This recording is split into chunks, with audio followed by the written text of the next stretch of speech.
Y la investigación que pidió el ICBF contra el padre de la bebé que fue secuestrada a los 17 días de nacida dejó al descubierto una controversia. Él tiene 27 años y la madre habría quedado embarazada antes de los 14. En Colombia eso es delito, tener relaciones sexuales con un menor de 14 años. Pero al mismo tiempo, estos menores tienen derecho a los métodos de planificación sexual.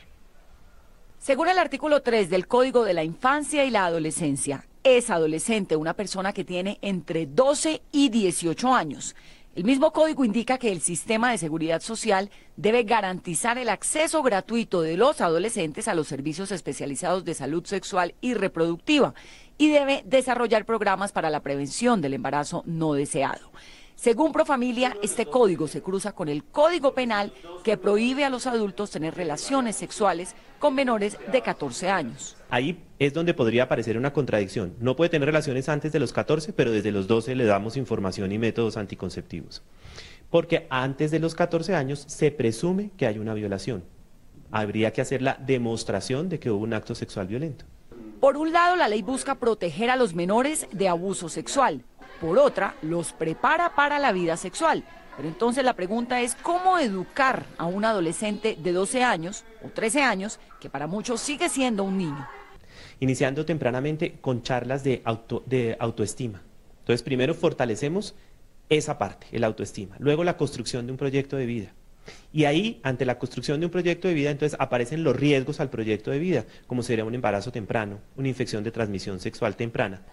A los padres les preocupa el tema y los gobiernos tienen la obligación de hacerlo responsablemente. Esa educación sexual incluye el suministro de condones a menores de edad.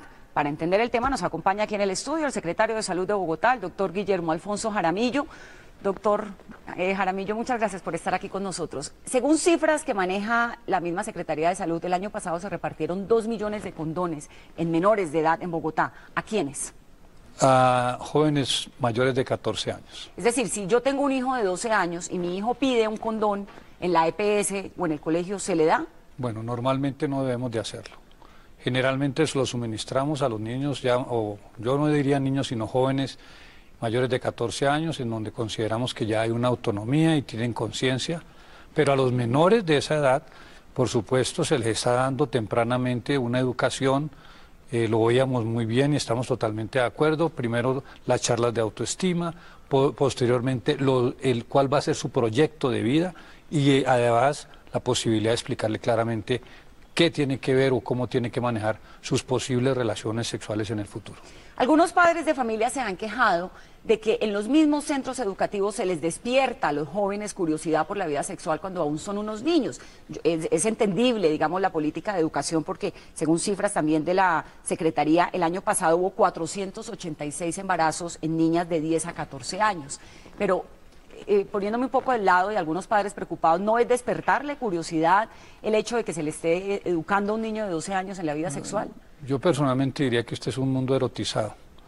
Tú ves a través de todos los medios publicitarios, llámese periódicos, revistas, semanarios, televisión, radio, hay demasiado erotismo y mucha exposición a situaciones que inducen a una actividad en los jóvenes, una actividad sexual.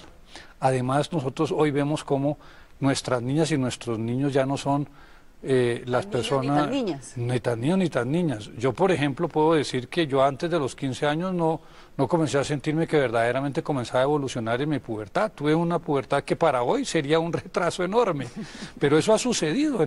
Hemos ido pasando de que una niña de 15 años es una mujer hoy, antes era una niña.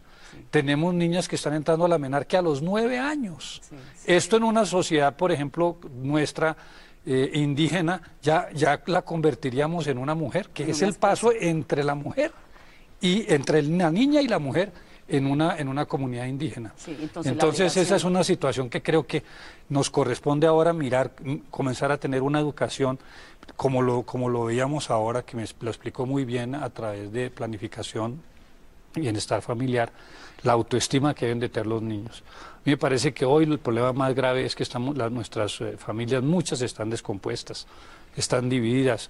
no tienen sino un solo padre, no tienen padres, tienen grandes problemas. Esto induce a una más rápida presencia de las actividades sexuales. Fortalecer el núcleo familiar. No puedo dejarlo ir sin preguntarle esto. Acaba de decir nuestro ojo de la noche a propósito de ese niño que tiene 17 meses y que desapareció con su madre, que la madre, que tiene problemas mentales, quedó embarazada en el Hospital Santa Clara, en el pabellón de enfermos mentales, de otro hombre, también en ese pabellón, también con un enfermo mental. ¿Cómo es posible que una persona con un problema mental quede embarazada de otro igual en un pabellón en el hospital del distrito?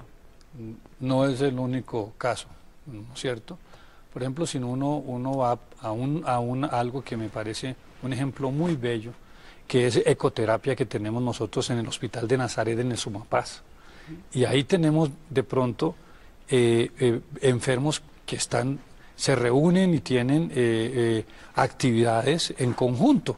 Y en cualquier momento puede haber desafortunadamente un momento en donde se escape una pareja.